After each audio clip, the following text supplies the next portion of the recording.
Nous intéresser aux façades d'immeubles. Vous allez découvrir un architecte qui s'appelle Édouard François. Il est célèbre pour ses immeubles qui poussent. Il élabore depuis quelques années un travail pour faire vivre ses façades. C'est une vision très onirique du sujet. Il aime que les matériaux qu'il travaille, comme notamment le béton, se patinent avec le temps et que ses immeubles se confondent avec la nature. Nous allons au cours du reportage découvrir une de ses dernières réalisations. Elle concerne des logements sociaux dans le 20e arrondissement de Paris. Vous allez découvrir la réinterprétation de la façade très haussmannienne du Fouquet's-Barrière et une tour impressionnante dans le 17e arrondissement de Paris, la Tower Flower. L'architecture s'emballe pour ses façades. De plus en plus inattendue, esthétique et même parfois provocante, elle s'affiche fièrement dans le paysage urbain. Reconnu pour ses façades végétales, Édouard François les imagine avec fougue et intuition. La nature est un sujet qui m'intéresse depuis longtemps. J'ai eu une enfance dans des parcs avec des arbres et on faisait des cabanes. Et donc j'ai démarré mes premières opérations dans des environnements naturels, entre guillemets beaux, paysagers.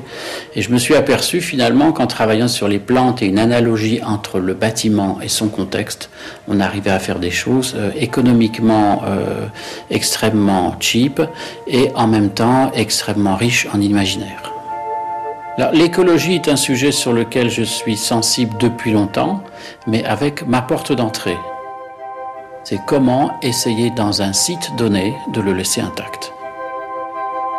Je travaille qu'avec des matériaux périns qui ne nécessitent pas d'être repeints ou si ce n'est, l'usure devient une revendication du matériau lui-même. La patine m'intéresse, ça peut être certaines choses déglinguées m'intéressent, mais je veux que en fait le bâtiment s'installe dans le temps, se fasse attraper par le temps. C'est-à-dire quand j'ai fait Jupille, je savais que dans 10 ans ce serait mieux. Je savais que 15 ans après ce serait mieux. Qu'est-ce qui allait se passer, les racines, comment, la taille des branches, qui allait passer devant la fenêtre. Changement de décor, Édouard François a réussi à donner une écriture commune aux 7 bâtiments hétéroclites du Fouquet's-Barrière. Il y revisite le style haussmannien. La façade que j'ai faite au Fouquet's a amené en fait le monde contemporain dans le luxe le plus loin possible. On m'aurait dit qu'un jour je copierais un bâtiment haussmannien, je vous aurais dit non, ça ne m'intéresse pas. Et donc j'ai été amené très logiquement à faire une copie d'un bâtiment haussmannien. Donc comment on fait une copie ? La seule technique qu'on a trouvée, c'est pas de les sculpter avec des sculpteurs, c'est en fait de les mouler. Donc on a fait un moule et c'est en béton. Alors c'est un béton assez sophistiqué qui est gris, de haute technologie et qui est stable, qui sert d'ailleurs pour remplacer certains éléments en site historique de pierre qui s'abîment. La fenêtre, c'est une sorte de chose qui est devant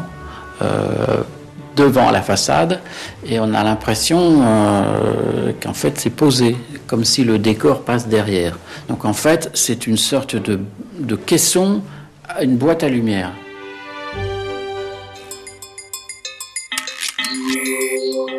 Les logements sociaux, c'est aussi son dada, en route pour le 20e arrondissement de Paris, à la découverte du projet Eden Bio où il fait bon vivre. Là, ici, on est dans un quartier typique du 20e où vous avez des petites venelles étroites qui en fait coupent le quartier, qui sont les anciennes ruelles des systèmes maraîchers. Et donc j'ai voulu respecter ça. Et je me suis retrouvé en fait assez vite dans l'idée de faire une sorte de favela, c'est-à-dire une architecture anti-haussmannienne, ne pas construire sur la rue mais dans l'intérieur. Ici, vous voyez, j'ai voulu faire un immeuble qui va porter en fait toute la végétation et donc disparaître dans une espèce de bouquet de glycine. Et en face, pour respecter la typologie assez caractéristique, on a des petites maisons avec tous les matériaux des petites maisons, le béton, le zinc, le cuivre, les tuiles mécaniques. Et je suis allé jusqu'à mettre ces petits appuis de fenêtres avec les pots de fleurs qui sont directement d'origine, de telle manière à ce que les gens continuent, en fait, participent à cette végétalisation un peu folle de la parcelle.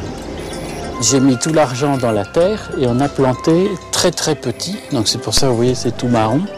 Et en fait, très vite, les plantes vont monter. Donc, sur les tuteurs, comme ici, on a des plantes glycines. Et donc, il faut attendre environ 3 à 5 ans.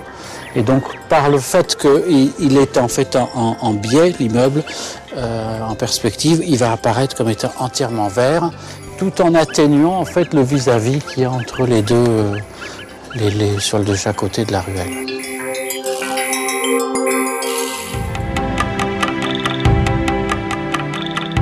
Dans l'architecture, il y a un dedans, de facto, qui est défini par un fermé, il y a un dehors. Il doit se passer une tension entre les deux. Alors, Tower Flower, c'est du tout béton. C'est un bâtiment donc, qui se veut végétal. Et donc pour ça, je pense que pour établir une tension ou un appel de la végétation sur le corps de l'architecture, il faut qu'il soit assez méchant. Donc le bâtiment est entièrement en béton, les garde-corps sont en béton, les pots sont en béton. Et donc c'est ça qui donne cette espèce de force dans le bâtiment. Autant l'époque moderne a travaillé sur l'idée de proportion, avec Le Corbusier, le rectangle d'or, je pense autant notre époque va travailler sur la notion de matière. La notion de matière, finalement, pour conclure, c'est ce que l'animal qui fait le mieux ça, c'est le caméléon, qui en fait a un corps qui comprend la matière qui est autour et qui va imiter la matière. Et je pense qu'aujourd'hui, les bâtiments, c'est ça qu'ils doivent avoir un épiderme photosensible, donc il doit refléter le contexte dans lequel ça se passe.